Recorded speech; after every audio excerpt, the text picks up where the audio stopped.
Good morning. Good morning. So thank you all for coming out today and joining us for this grand opening.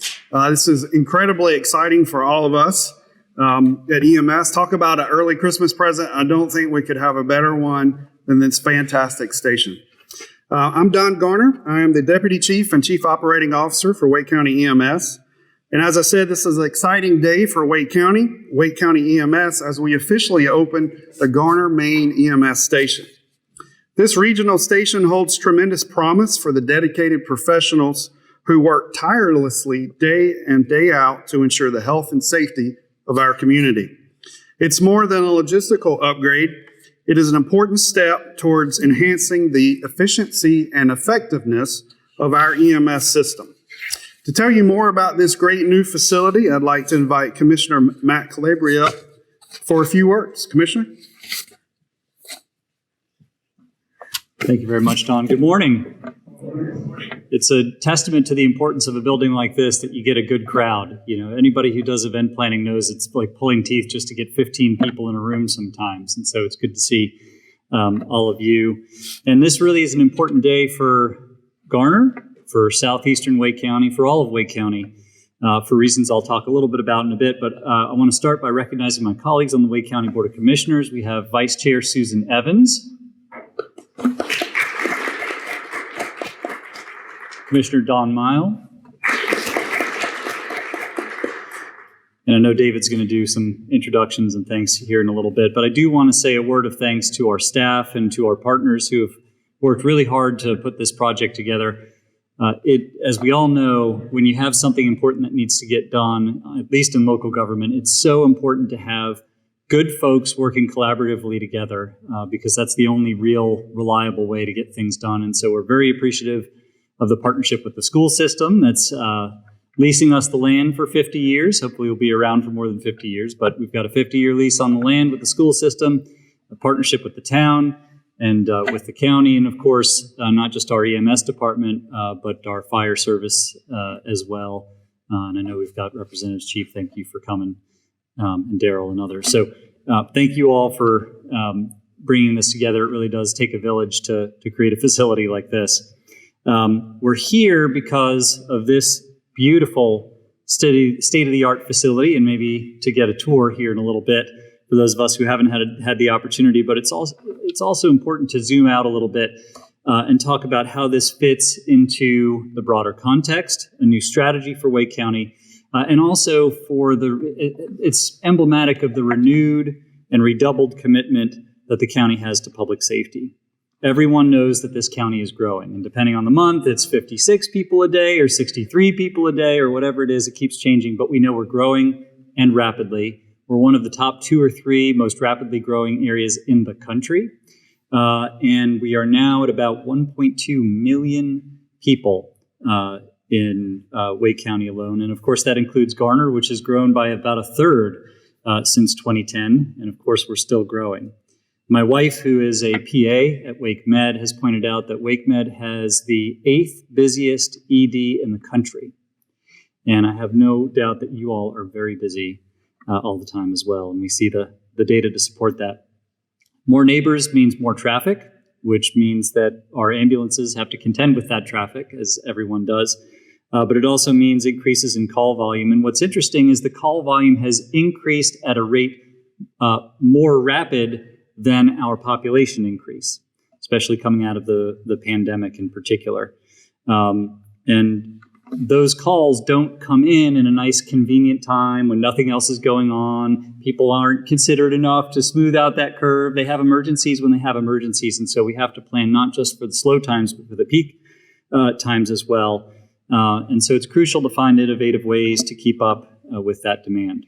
So far, the county's done a number of things to make sure that we can provide the highest possible care at an efficient, effective, and timely through efficient, effective, and timely processes. That's included increasing EMS staff compensation for better recruitment, adding ambulances to our fleet, creating a nurse navigation line to divert non-emergent calls to more appropriate levels of care. And I have to say, I think that's one of the most innovative things that we've done, is if someone calls in and needs a consult, we can divert them to a nurse right there on the phone. It saves us a lot of money. It's the right thing to do for the patients, and it helps relieve unnecessary strain on our EMS system.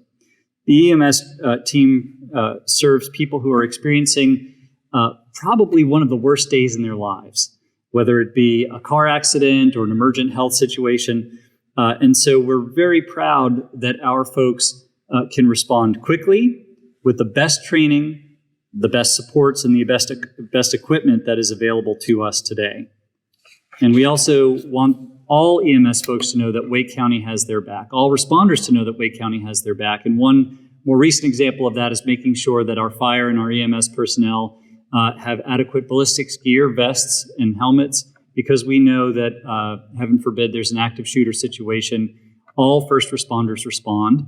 Everyone's going to be doing what they can to keep people safe, and in some cases that even means putting themselves in harm's way. And so we don't want there to ever be a moment where anyone hesitates as to the question of whether the county has their back and whether the county did everything that we could to keep them safe and to help them put their best foot forward. And so I'm very grateful to all the folks who have worked to make that happen.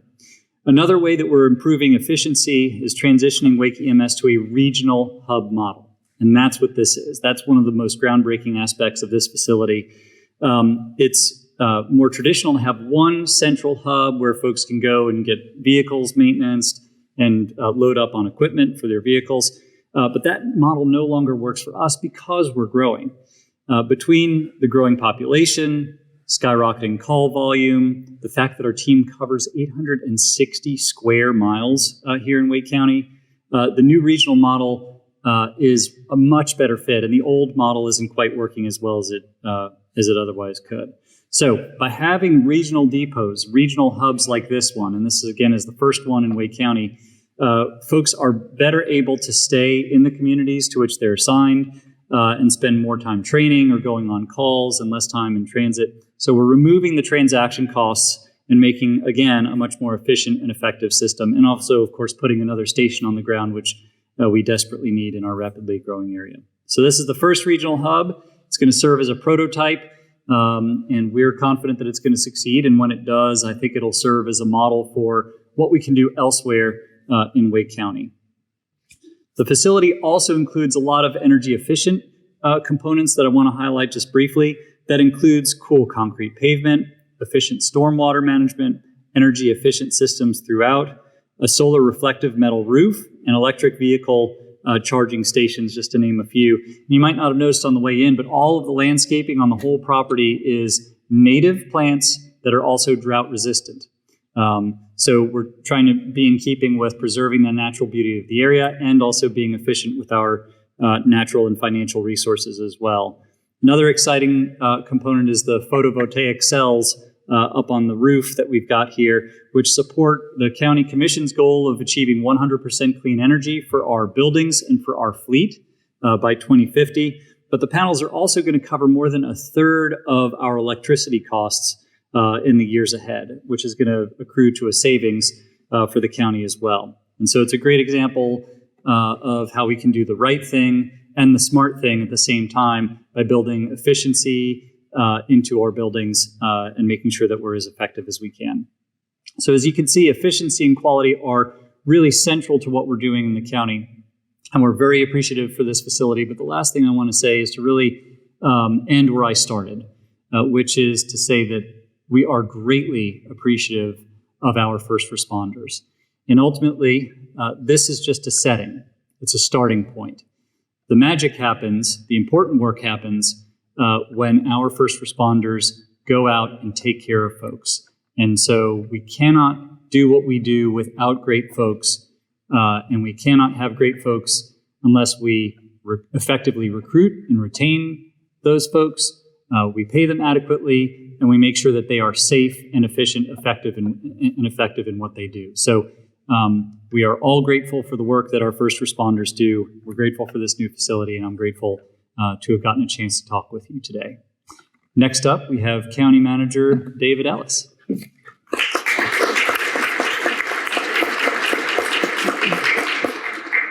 Good morning, everyone.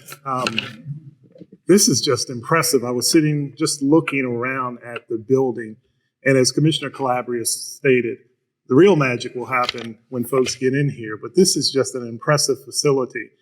And Alice, I know I have my prepared remarks, but I'm going to just for a second, just riff a little bit. I've worked in a number of places, and what makes Wake County special is just the ability of municipalities, the county, to work together in the school system, right? In other places you go, and we're not going to call any names out, it is like World War III sometimes. And so I really appreciate the partnership I have with Rodney, partnership we have with Betty Parker and Dr. Taylor, as well as the public safety folks that work in here. But it is just to work someplace where people are working towards a common goal, and that's the betterment, to provide services for our residents and to have better services, is just amazing. And so I want to just take a moment and thank everyone that made this a part today. It was a part in developing this building, and everyone that came together. It's not easy, but we did it, and that's what's most important. So thank you, everybody.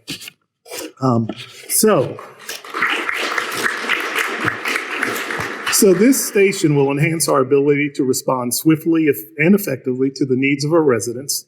And as Commissioner Calabria stated, this facility will not only benefit the residents here in Garner, but also the rest of the residents in Wake County. And there were many people who worked hard to bring this together. And I want to take a moment and acknowledge them. And if I forgot someone, blame Alice, because Alice did the speech. Don't blame me. So first, I'd like to express our sincere gratitude to Wake County Public School System for their support and collaboration. When we were looking for a site where we could build an EMS station in this growing area, the school system in the county recognized the value of co-locating the EMS station on school district property at Timber Drive Elementary School. The partnership exemplifies the power of working together for the greater goal in two ways.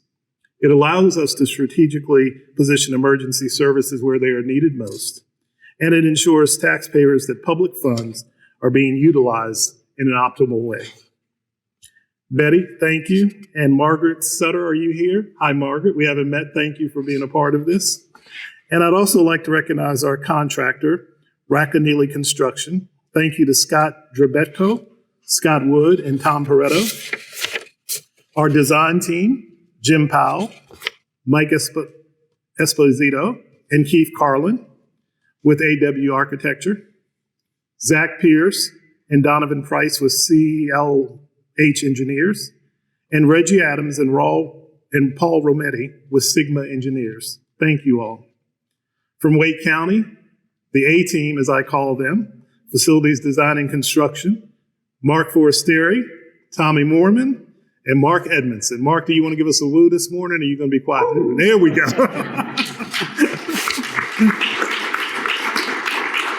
From Wake County General Services Administration, Kelly Bronbach and Bill Hamilton. Thank you, guys. Wake County Emergency Services, Don Garner and Jason Jones and Demetric Potts. Demetric, you're back in the back. Let everybody know who you are.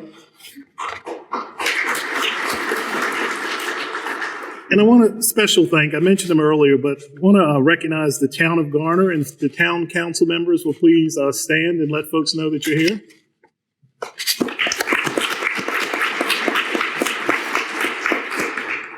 And while he's on the second row, he's being quiet, hiding in blue. It's not Duke blue. It looks like Carolina blue. I want to recognize my friend and colleague, Rodney Dickerson, town manager here.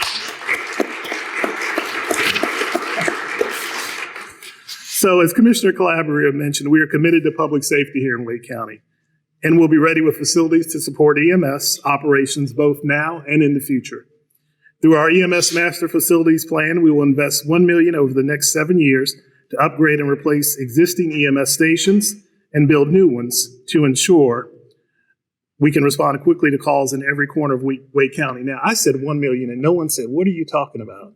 It's actually $61 million, folks, and so we are committed to making a difference here in public safety. In 2024, we'll help the town officials cut the ribbon on the Caddy Road Fire EMS station, and we'll join our friends in Fuquay Arena to celebrate the opening of the brand new Fire EMS station. We also hope to break ground on a new EMS station in Cary sometime in the near future. We've got a lot going on here in Wake County. The future is bright, and the commitment to public safety in Wake County is unwavering. So I want to thank you all for listening to me. Thank you all for being here today. And again, thank everyone who was a participant in making this come true. Have a great day.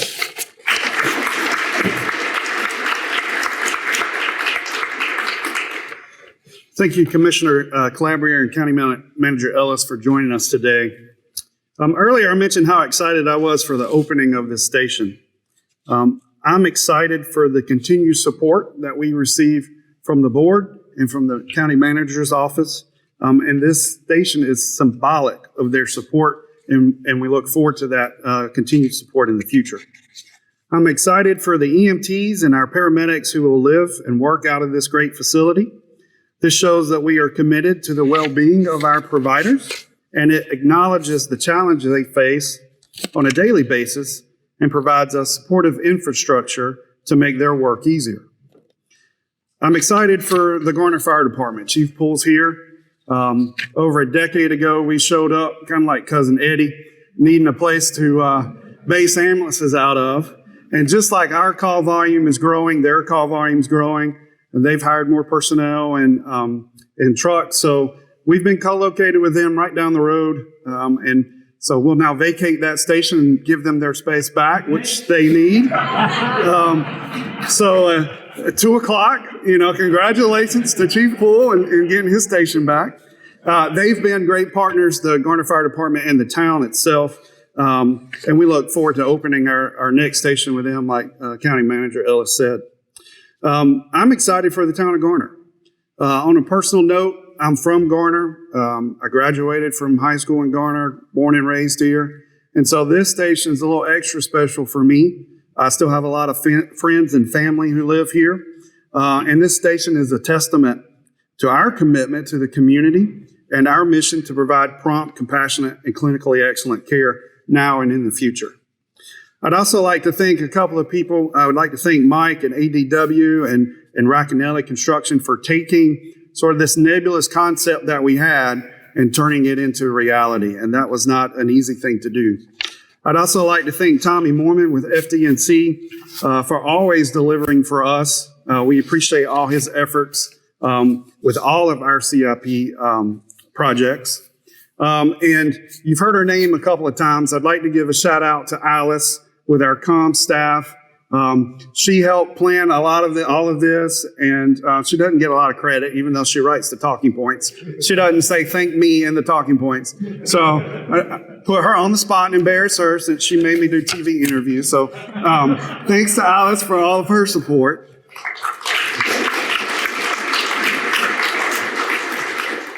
And again, we would just like to thank all of you for coming out today and showing your support to us. Before we do tours of the facility, I would like to invite our speakers and those involved in the project to officially cut the ribbon. So we're going to have a little transition here. We're going to raise this door up, and then we're going to turn around to cut the ribbon. So if all of you in the news want to go out in the parking lot and face this way, we'll give you a couple of minutes to set that up. And for the rest of you, again, thank you so much for coming, and we will do some tours afterwards. And so right now, we'll do a little transition. Before you transition. Yes, sir. So there are a couple people in here. I've learned a lot about EMS since I've been in the county. EMS professionals don't retire, right? Where they kind of retire, but then they show up everywhere. So I want to recognize our former director who retired about a month ago, Chris Colangelo. We've got Joseph Zachlin back there, and thank them for coming today. Thank you, guys.